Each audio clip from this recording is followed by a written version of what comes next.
Hey, you remember when you came in from sled riding back at your grandma's or with your mom and you heard that tea kettle going off? You knew you was going to get the best cup of hot chocolate, and I'm going to make the very best right now.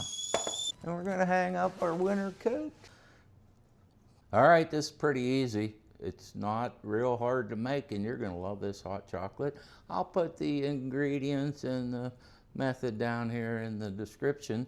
And while you're over there checking that stuff out, hit that subscribe button if you would. So let's get underway. Powdered sugar, I don't use a lot. I've been contemplating how much to put in. I'll show you. You can put as much as you want, but I don't like it super sweet, so we'll go a little light on that. Now you can use cocoa powder or you can use what I've been using. I've been using this Malted Milk chocolate by Nestle Carnation. Does a great job for this recipe, so you can pick either one. Instant dry milk. This is one of the keys to making this powder.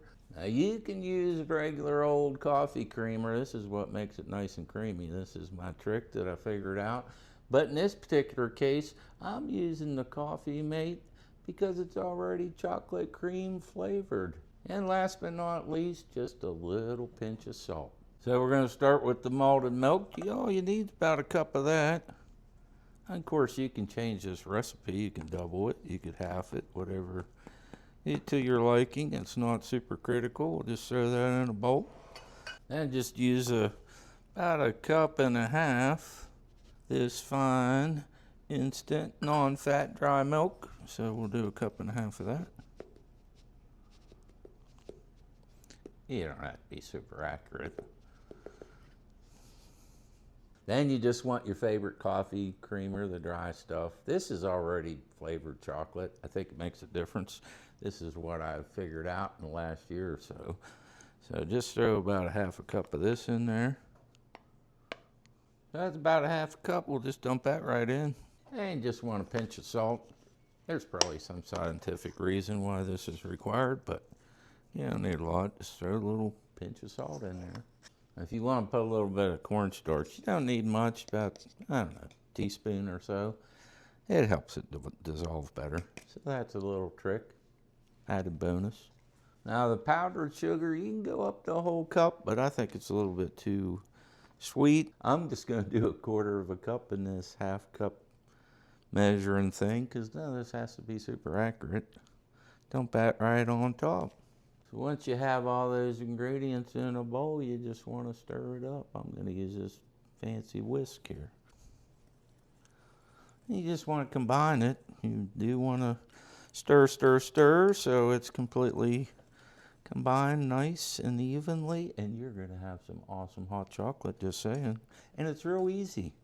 Be real easy for your kids because they just dump a little bit in a cup. Usually 4 to 5 tablespoons is about the right amount in a normal coffee cup.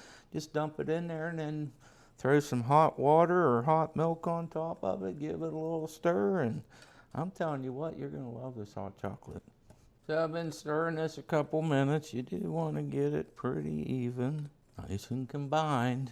You don't want anything that tastes like not chocolate or too much like one thing or the other. So just get her mixed together. I think that looks pretty good. Then just get a little container. I happen to use this because I'm an old fire guy, kind of retired after 30 years in the volunteer fire department, fire chief.